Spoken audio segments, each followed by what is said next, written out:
جہاں پہ بہت سارے ایسے ہیں دوست میرے جو وکیل بن رہے ہیں, لوئر بن رہے ہیں. تو کیا یہ بیونگ دی یوتھ پروگرام میں کوئی ایسا پارٹ ہے جو لا کے لیے اسپیشلی لوئرس کے لیے ہو, جونیئر لوئرس کے لیے؟ بہت اچھا سوال ہے آپ کا. اور میں آپ کو بتاؤں ہماری سوسائٹی کے اندر نا, اور یہ سب کے لیے, صرف لا کے لیے نہیں ہے, ہماری سوسائٹی میں مینٹرشپ کا کانسیپٹ ختم ہو گیا ہوا ہے. مینٹرشپ کیا ہوتی تھی؟ صحافت کے شعبے میں فاروق صاحب اٹھتے تھے اور مجیب الرحمان شامی صاحب کے پاس جاتے تھے یا سہیل وڈائے صاحب کے پاس جاتے تھے کہ سر میں پہلا سال ہے جرنلزم کا, سر سمجھ نہیں آ رہی, آگے اندھیرا ہے, نظر نہیں آ رہا, کیا کرنا ہے, مجھے گائیڈ کریں. اور جرنلسٹک پروفیشن کے اندر یہ بڑے نارمز تھے, بڑے ایتھکس تھے, لوگ سمجھاتے تھے, پیار دیتے تھے, بتاتے تھے کہ یار یہ وے فارورڈ ہے. اتنا کٹ تھروٹ کمپٹیشن ہے کہ جب آپ اسٹوڈنٹ لائف میں ہوتے ہیں تو پہلے پیرنٹس کا, سوسائٹی کا, رشتہ داروں کا, دوستوں کا پریشر ہے کہ پرفارم کرنا ہے, آگے نکلنا ہے.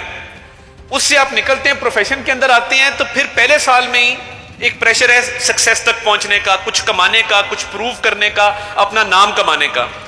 مینٹرشپ ختم ہو گئی بھی ہے. میں فہد صاحب کو کہوں گا کہ مینٹرشپ پروگرام شروع کریں. ایک باڈی, بے شک آپ ریٹن نوٹیفیکیشن کریں through committee, young lawyer society بنائیں, ینگ انجینئر سوسائٹی بنائیں, جتنے پروفیشنز ہیں ان میں مینٹرز ہیں. مینٹر ہم آپ کو دیں گے, ہم across the political spectrum lawyers اکٹھے کریں گے. میرے استادوں میں سے ہیں سلمان اکرم راجہ صاحب, مجھے انہوں نے فائنل ایئر میں اسلامک جورسپروڈنس پڑھایا, تو جہاں ملتے ہیں تو میں انہیں کہتا ہوں کہ سر آپ میرے استاد ہیں, لا میں نے آپ سے پڑھا ہے. کہتے ہیں یار لا تم نے ضرور میرے سے پڑھا, مگر آج کل جو تم کر رہے ہو یہ میں نے تمہیں نہیں سکھایا. تو میں چاہوں گا کہ اکراس دا پولیٹیکل اسپیکٹرم ہم مینٹرشپ پروگرام شروع کریں, اور اس میں گائیڈنس کے لیے, کاؤنسلنگ کے لیے, ایون مینٹل ہیلتھ ایشوز کے لیے ہم ایکسپرٹس رکھیں. یہ میری آپ سے گزارش ہو کہ اس کو نوٹیفائی کر دیں, ہم مجھے ممبر رکھ لیں اور اکراس دا پولیٹیکل ڈیوائڈ لوگوں کو ممبر رکھیں.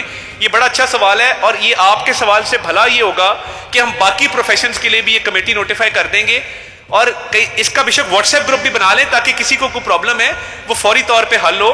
اس کو کرتے ہیں, اور میں بار میں بھی بات کروں گا کہ ینگ لائرز کے لیے کوئی نہ کوئی ایسا پروگرام ہونا چاہیے جس میں وہ اپنی یہ ایشوز کو ریزالو کر سکے. Thank you. جو لوگ خاک کے وطن بیچ کے کھا جاتے ہیں, اپنے ہی قتل کا کرتے ہیں تماشا کیسے.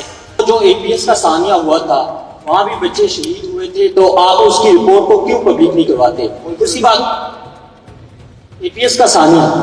اس کے بعد دوسرا میرا یہ سوال ہے, جو سیاسی زبان ہے وہ مذہبی علامات سے بھری پڑی ہے, تو آپ سیاسی زبان کو, سیاسی شعور بیدار کرنے کی کیوں کوشش نہیں کرتے, کیوں مذہبی جنونیت کو اجاگر کرنے کی کوشش کرتے ہیں؟ Thank you. آپ کے شعر کا پہلے جواب دوں گا کہ سرے ممبر وہ خوابوں کے محل تعمیر کرتے ہیں, علاج غم نہیں کرتے, فقط تقریر کرتے ہیں.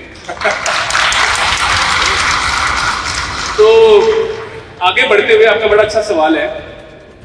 اس ملک کے اندر جو دہشت گردی کا ناسور ہے, جو آج بھی پریولنٹ ہے, وہ دہشت گرد جن کی کوئی کوڈ آف ایتھکس نہیں ہے. جب کنونشنل وارفیئر ہوتی ہے نا, اس کے اندر رولز ہوتے ہیں, فوجوں کے درمیان جنگوں کی چیزیں طے ہوتی ہیں, کیا کرنا ہے کیا نہیں کرنا, اور دونوں سائڈوں سے طے ہوتی ہیں. فوج کی ٹریننگ ایسی ہوتی ہے.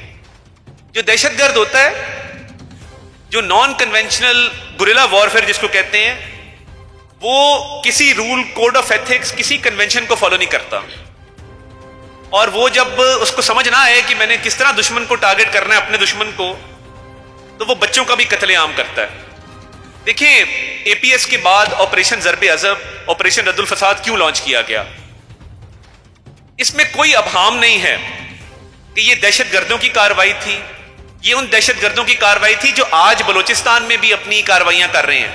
کہ اے پی ایس میں نہ حکومت کو شک ہے, نہ فوج کو شک ہے, نہ کسی اور کو شک ہے کہ یہ دہشت گردوں کی ایک مضمون کارروائی تھی, اور جو دہشت گرد کی سہولت کار کے اس میں شریک تھے وہ کیفر کردار تک پہنچائے جا چکے ہیں. یہاں پہ 26th امینڈمنٹ جو ہے ابھی ریسنٹلی جو ہوئی ہے, اس کے اندر ہمیں ڈس انفارمیشن کے اگینسٹ جو ہم جا رہے ہیں, again it is a reactionary take. تو کیا اس طرح سے پالیسیز, از دیر پرابیبلٹی کہ اس طرح کی پالیسیز بن سکتی ہیں جو کہ پرو ایکٹیو ہوں ان نیچر؟ پہلی بات یہ, میں ابھی ایک دو انٹرنیشنل کانفرنسز میں یہ بات کر کے آیا ہوں. میں جس ملک میں گیا ہوں میں نے ان سے ریکویسٹ کی, اپنے کاؤنٹر پارٹ سے بھی, ان کی گورنمنٹ سے بھی, کہ why can't all the states, nation states of the UN get together and disinformation پہ ایک باڈی بنا لیں, جس طرح کلائمیٹ چینج پہ بنی ہوئی ہے, جس طرح کاؤنٹر ٹیررزم پہ بنی ہوئی ہے, اور ایک دنیا میں فیکٹ چیک بنا لیں, اس کے رولز اور ایس او پیز بنا لیں. کہ یہ فیکٹ چیک ہے اور یہ ویریفیکیشن کا سسٹم ہے, یہ کریڈیبل ہے, اس کے تحت پوری دنیا کے اندر پھیلنے والی فیک نیوز کو ہم کاؤنٹر کریں گے. یہ میں نے پروپوزل پہلی دفعہ دسمبر میں ٹرکی میں دیا تھا. It was well taken. ابھی سعودیہ میں اس کی بات کر کے آیا ہوں, چائنا میں اس کی بات کی ہے. So there needs to be an international system whereby disinformation and fake news can be countered proactively. ہمارے ہاں جتنے ادارے ہیں ہر میڈیا ہاؤس نے اپنا فیکٹ چیک بنایا ہوا ہے.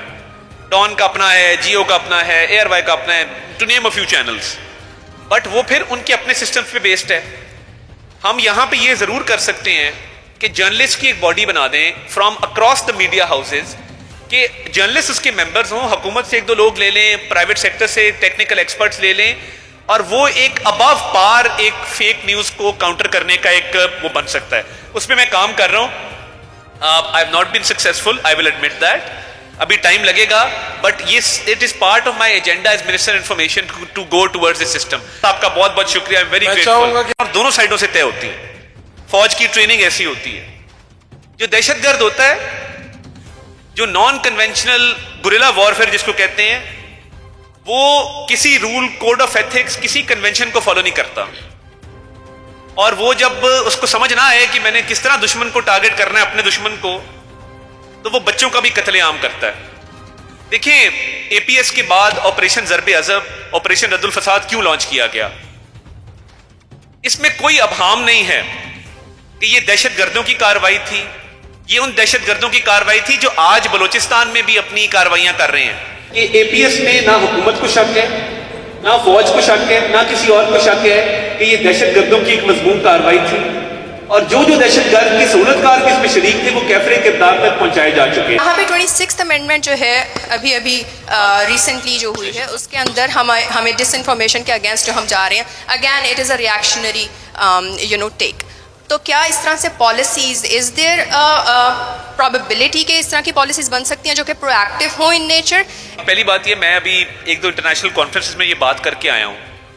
میں جس ملک میں گیا ہوں میں نے ان سے ریکویسٹ کی, اپنے کاؤنٹر پارٹ سے بھی, ان کی گورنمنٹ سے بھی, کہ why can't all the states, nation states of the UN get together and disinformation پہ ایک باڈی بنا لیں, جس طرح کلائمیٹ چینج پہ بنی ہوئی ہے, جس طرح کاؤنٹر ٹیررزم پہ بنی ہوئی ہے, اور ایک دنیا میں فیکٹ چیک بنا لیں, اس کے رولز اور ایس او پیز بنا لیں کہ یہ فیکٹ چیک ہے اور یہ ویریفیکیشن کا سسٹم ہے, یہ کریڈیبل ہے, اس کے تحت پوری دنیا کے اندر پھیلنے والی فیک نیوز کو ہم کاؤنٹر کریں گے. یہ میں نے پروپوزل پہلی دفعہ دسمبر میں ٹرکی میں دیا تھا. It was well taken. ابھی سعودیہ میں اس کی بات کر کے آیا ہوں, چائنا میں اس کی بات کی ہے. سو دیر نیڈ. جی تو ناظرین, یہ تھی آج کی ویڈیو. امید کرتی ہوں آپ لوگوں کو ویڈیو اچھی لگی ہوگی. ویڈیو کے بارے میں اپنی رائے ضرور دیجیے گا. چینل کو سبسکرائب کرنا مت بھولیے گا. ملتے ہیں اگلی ویڈیو میں, تب تک کے لیے خدا حافظ.